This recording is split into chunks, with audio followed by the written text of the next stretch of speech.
What's up, everybody? I'm the Drink Pro, and today we're going to talk about K-Cups.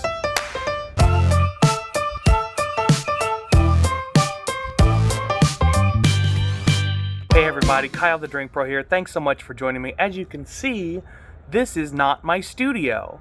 I'm hoping the audio will be okay because I am outside here in Renton, Washington, which is just outside of Seattle. It's a beautiful morning here on the patio. Been very happy with a couple of the rentals we've had out here, so it's been a good time.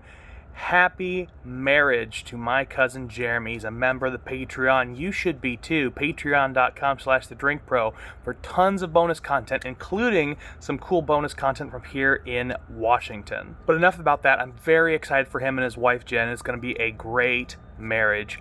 But today we're talking about something that's not so great.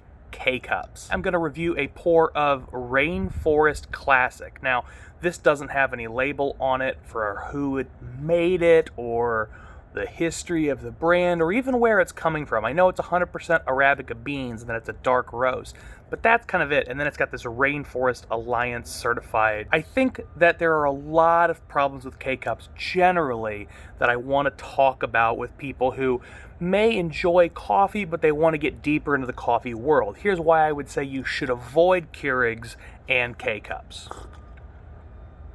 Number one, they just don't often make a good cup of coffee. I think there's a lot of reasons for this, but I follow the directions exactly on the Keurig, on these K-Cups, and this coffee is bitter. It's acidic in a bad way. I mean, it's got a little bit of nuttiness, a little bit of like a dark chocolate component, but overall it just tastes poorly constructed. It tastes old. It tastes bad. It just tastes bad. When you've had really good coffee and you go back and you revisit not good coffee, it stands out like you wouldn't believe. But like I said, I think there are a lot of different reasons why K-Cups and Keurigs make bad cups of coffee.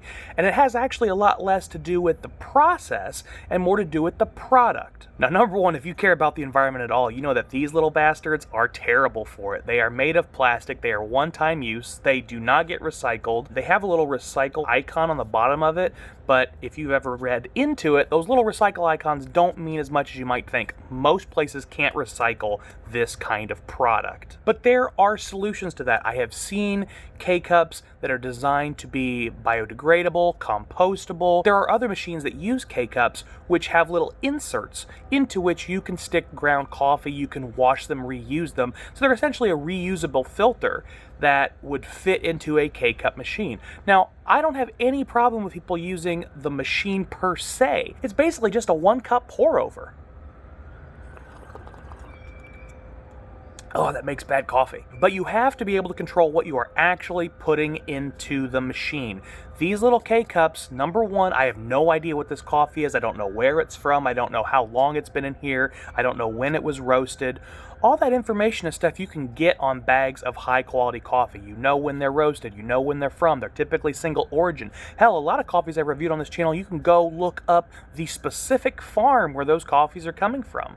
Much like with whiskey, where you want to know where this distiller is. You want to know what kind of grain they're using. And you're starting to see this really take off with companies like Waterford, who are making whiskey down to single farm origin grains. This is not only, I think, a trend, but it's a valuable piece of information to people who want to know what's in their food. I would bet anything that this coffee was roasted a long time ago. It's not at all fresh in this cup, and it's probably very cheap, low-quality beans. So if you have a Keurig or you have a machine that accepts K-Cups, look into devices to make your own coffee fit into those machines. Now, is it less convenient than doing this? Absolutely, it's less convenient. That's why Keurigs and K-Cups have any market at all, is because of their convenience. One size fits all, one shot, Johnny. You just do the thing, get your coffee, and go.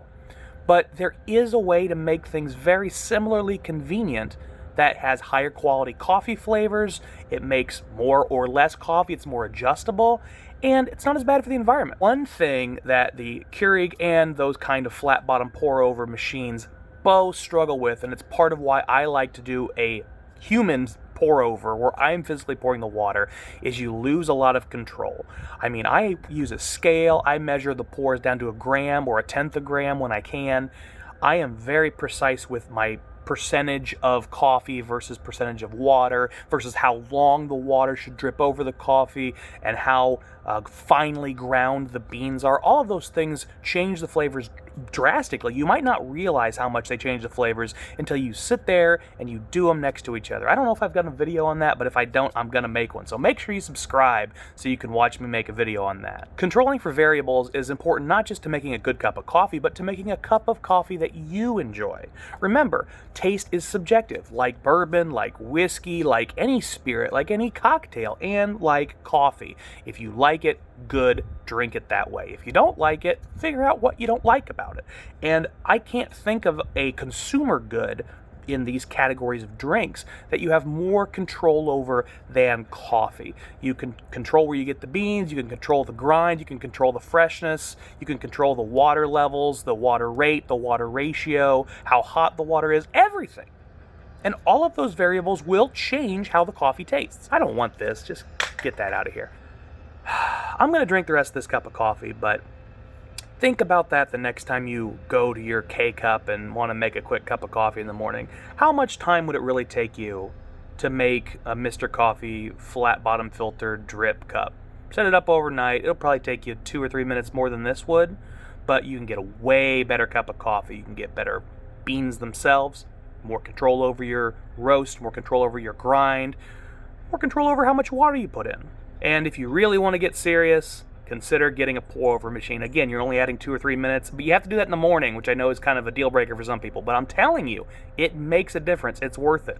Even when I wake up groggy and real shitty, I'm happy to have a pour-over because I really like those cups of coffee better. Keep watching my channel. I plan to do more and more coffee content because I really enjoy coffee, but also because I want to add a little bit more variety to the channel. I've been sticking too closely to the whiskey space for my own comfort. Remember, I'm the drink pro, not the whiskey pro. And as much as I love whiskey, I want to talk about other kinds of drinks, spirits, cocktails, coffees. You all keep drinking like professionals. I'm going to go enjoy Washington. Cheers.